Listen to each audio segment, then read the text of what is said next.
Certainly works a treat. We're coming to you from the raunchy new Ford Wildtrak, and they stuck the 2.3 Ecoboost petrol turbo from the Mustang, and let's listen to this, ladies and gentlemen. Oh, this thing is amazing. It's not far off the Raptor for performance. They made it a 4x2, so all the power is going to the back tires. Jeez, this thing's so powerful. My camera's going all over the shop. This is serious business, this truck. So you got 222 kilowatts coming into the back tires. There is a lot of theatre in this car. Brakes are good as well. It's a hell of a package. It's my new favorite bakkie, the Ford Ranger Wildtrak with a 2.3 petrol engine. I mean, why haven't they put this engine in sooner? It's a 4-cylinder, so if you drive it slowly, it's quite economical. I was getting 8 liters per 100 driving like Miss Daisy at 100 on the highway. And if you're driving spiritually, you're getting 12.7. Whereas in a Raptor, if you're driving spiritually, you're getting closer to 16 to 20, depending on how heavy the foot is. So a 4-cylinder versus a V6, definitely going to be more efficient. This has got a single turbo, not a double turbo. It must be a hell of a turbo too. It's got a twin spool system. There's something fancy going on with this engine. It is proper like a chopper. The cabin's a nice place to be. Everything's laid out perfectly. It's got buttons where you need the buttons. They've really put a lot of thought into this particular vehicle. Great for power sliding. Oh. But on top, the back end doesn't slip out as much as you'd think with this power. A lot of grip, great traction control here. So, when I first got this, I thought, why haven't they made this a 4x4? But you know, if you're not going to do sand driving or serious off-roading, this thing is really planted. And they've got a slightly narrower tire, so I don't know how they do it. This is a 225/65 on an 18-inch rim, I believe. They got more sidewall on this, which I always like. This is coming in at just under 800,000 rand, so it's not a super expensive vehicle, which is quite fun. But it is super fun. You can launch it in. Speed humps aren't a thing for this vehicle.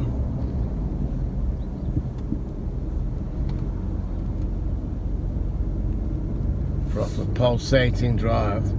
So this is the empire striking back with this Ford. The Americans are coming back. The Chinese have been eating into the bakkie market with the P series, and there's more. The Cherry's bringing out the Stockman. There's a lot of things going on with the Chinese brand, and this is punching proper. Oh, listen to that. Solid gold player. The new Ford Wildtrak. It's a banger. Also quite a wide bakkie, so you can fit 3 kids in the back easily. Huge load bay. Took this thing on gravel. It is phenomenal. You can really have a lot of fun. The back end wants to come out, have fun. Fun is a good way to sum this car up, because when you put the boots in, it's all there. Let's get it up the hill. 60, 70, 80, 90. That's 100 in double quick time. This is the second fastest bakkie, or full fossil fuel bakkie on the market, I'd say. It is absolutely pulsating. So there's not much. There's only one bakkie on the market that can hang with this, and that's the Raptor. That's well over R1 million now. And for a lot of people, they don't need all that off-road ability. A very small percentage of people are actually going to use the Raptor for what it's intended for. If you want a fast bakkie for the city at sort of 300,000 rand cheaper, and it's more fuel efficient, and with a bit of work, you can get this up to close to Raptor spec with a cheeky little tune and a free flow exhaust. This is going to be up to 250 kilowatts. And because it's the 4x2, it's lighter. A lot to like about this particular vehicle, as you can see. A lot to like indeed. I would say it's my favorite Ford I've driven in quite some time. Everything's laid out well, feels well made, solid, lots of storage space. Took this up to Stellenbosch for a tennis tournament, and it was right at home in the hills there on the gravel roads. It is an amazing adventure vehicle, and I think it would tow well as well. It's 500, it's got 500, close to 500 Newton meters of torque and serious power. Handling's on point. I might be tempted to put a slightly wider tire on here. The sound of that engine is just banging. It is super banging. You know, this is where you have a bit of fun. You can, whoa, you see, on the gravel, you just put the boots in, and it's just so much fun, this vehicle. Great suspension, handles all the bumps with aplomb. So in terms of gravel road performance, you really are not far off Raptor territory here. Let's take it through the sand.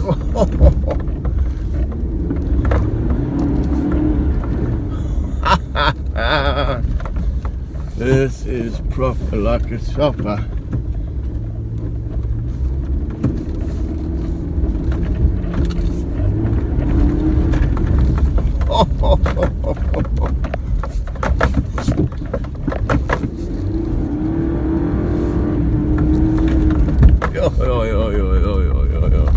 So there you go, ladies and gentlemen. In terms of fun factor, this thing has got you covered.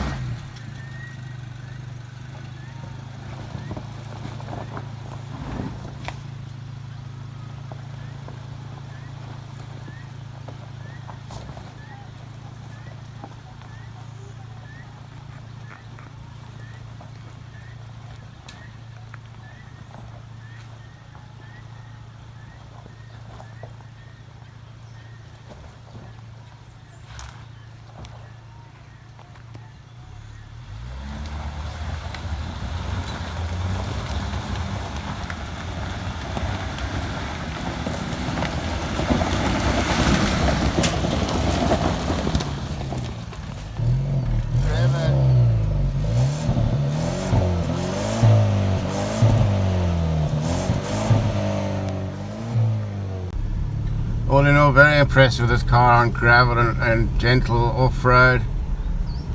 Hasn't put a foot wrong, to be fair. Ford has ticked many boxes with this. Many boxes indeed. It's punching well above its weight here on the off-road track. Beautiful track it is.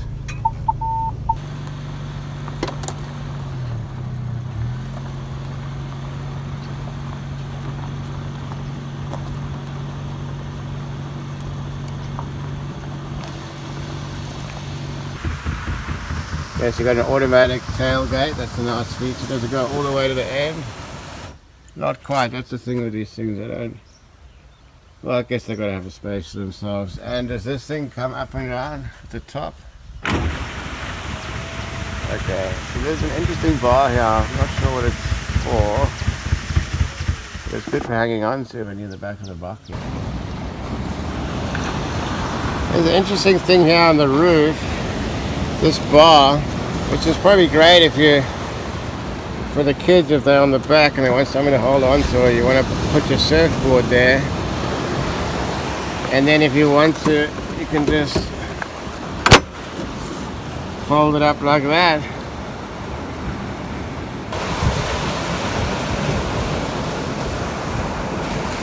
I like these tires. They got the Goodyear Wrangler Territory 225/65 on a 17. This looks similar to the Raptor rim. Very proper. Very proper indeed. Nice mirrors. That looks like a standard. It's not the Raptor side skirt, but it feels pretty solid. Let's see what bash plates on this bad boy. Okay, so it's got the plastic bash plates on the front. So this is not really, well, I guess it's in keeping with a 4x2. You're not going to be tackling such hectic off-road. Yeah, no, the body support's not what you're going to get compared to a 4x4. Made it down to Miller's Point. Super impressed with this Wildtrak.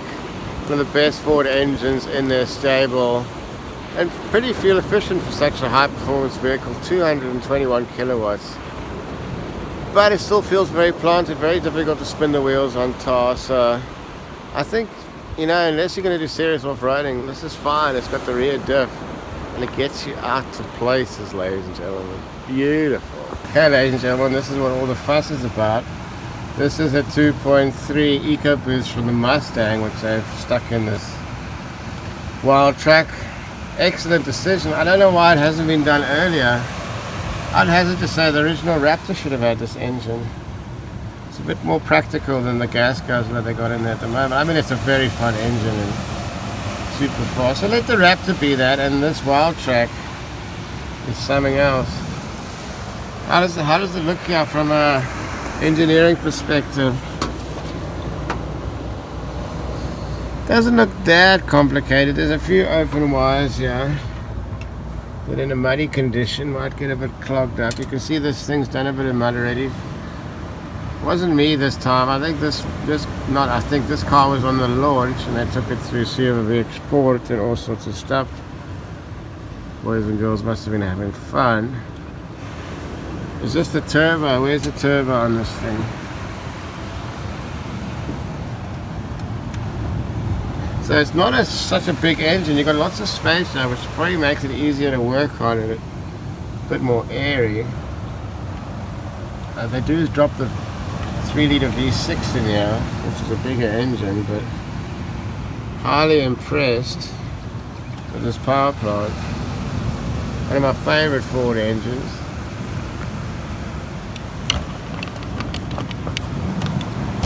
Plastic here feels a little bit soft. Super impressed with this vehicle. It ticks so many boxes, and it definitely ticks the performance box. You can put the boot in. Goes all day long. It's really not far behind Raptor in terms of performance.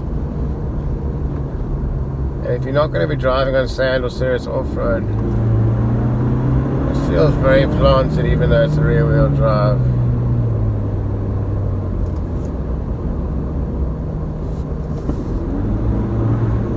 Very pleasurable place to be. The Wildtrak thing really went on the single track. We can agree on that, Gary.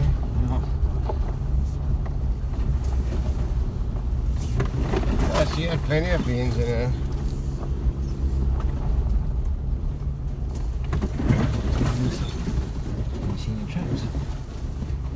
There's the dog.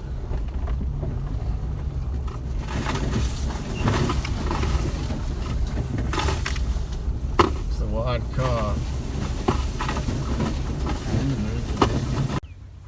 Got to our destination in parts unknown, and the Ranger Wildtrak is a real honey on gravel. You know, if you didn't know it was a 4x2, you'd be easily mistaken if you think it's a 4x4. What do you think, Miller? Miller loves it. It is looking resplendent. You can see this truck's been designed with leisure in mind. There's 2 drinks holders in the back, so you can sit here, let go of the door there, and check out the view.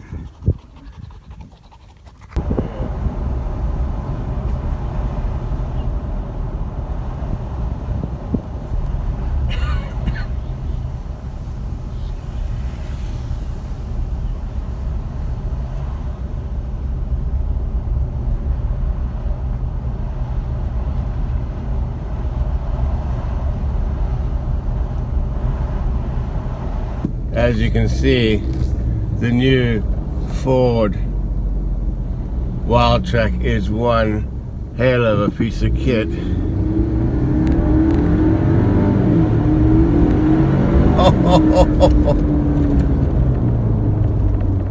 The sound of that engine is just phenomenal.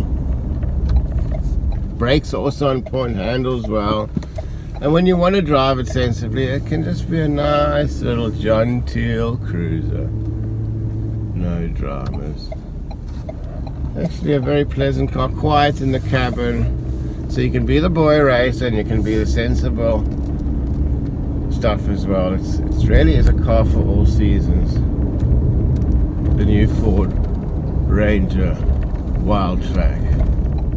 So at 800,000 Rand with this engine, one of the best Ford engines they've made in the last 30 years. There is a lot to like about this car. Let's put the boot in here.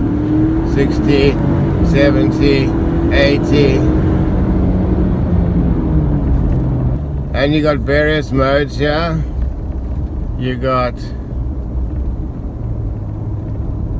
normal mode, you got eco mode, tow haul, so this is really going to be good for towing, and slippery. So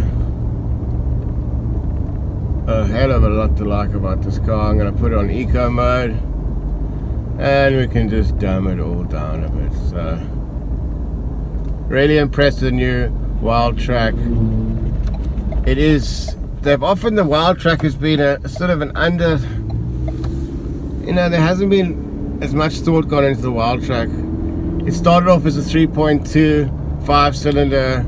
It was a rocket ship, and then it kind of got overshadowed by the Raptor, but this is coming out of the shadows in no uncertain terms. And this gets a 9 out of 10 on my Africa Sideways rating. I haven't given a 9 out of 10 in a while, but this engine is just a banger, an absolute banger. And this Raptor's been out for a while, so they've presumably ironed out some of the issues, and you're left with something phenomenal. One thing I did notice is it often, when you got to be careful when you put in the car in the gear, but you often put it past, it goes past drive and then goes into manual, so you'll take off and it'll over rev in first gear, and then you go, I'll give you an example. I often do this, take off in first and over revs, and then you've got to put it into drive. So when you're starting off, be careful that you've got it actually in drive. But other than that, it's not a beeper. It's got a great sound system. Crowded room, oh, in an empty space. I feel your breath again. The time of my face. So sound system's all there. It's actually got GPS on the car. It doesn't rely on your phone. So they haven't cut any corners on this particular vehicle. One thing I did notice, it doesn't have sketch. The kids are always asking, does it have sketch? The previous Rangers had something you could sketch on there, but other than that, it's got everything you'd need. It's got these cool auxiliary switches as well up here, in case you're overlanding. You can switch all these around. This would be a great overlanding truck.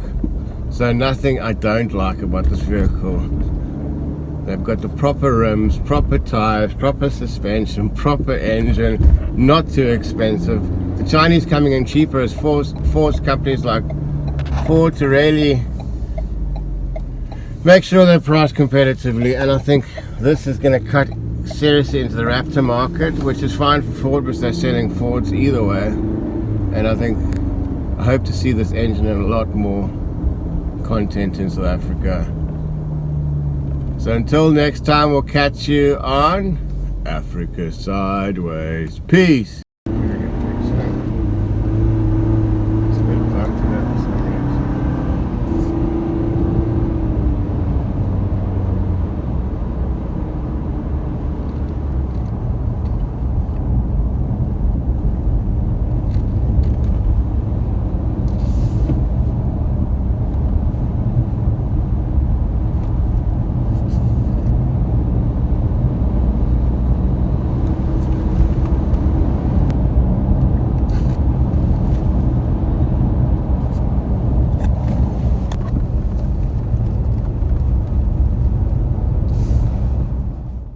the helicopter leaving now.